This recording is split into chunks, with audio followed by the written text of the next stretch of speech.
కొత్త వారాన్ని మాకు దయచేసినందుకు వందనములు.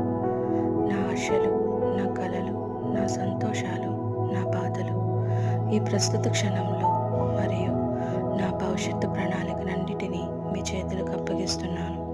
ప్రభు, నా ఇంటికి శాంతి సమాధానాలు మరియు నీ కరుణతో ఆశీర్వదించమని నేను మిమ్మల్ని అడుగుచున్నాను. దయచేసి మమ్మల్ని రక్షించమని మరియు మమ్మల్ని సురక్షితంగా ఉంచమని మీ దేవదూతలకు ఆజ్ఞాపించమని వేడుకొంచున్నాను. ప్రభు, దయచేసి నా ప్రియమైన వారిని మరియు నా స్నేహితుల ఇంట అందరినీ కూడా కాచి కాపాడండి. దయచేసి మా ఇంటి నుండి చెడు నివారించండి.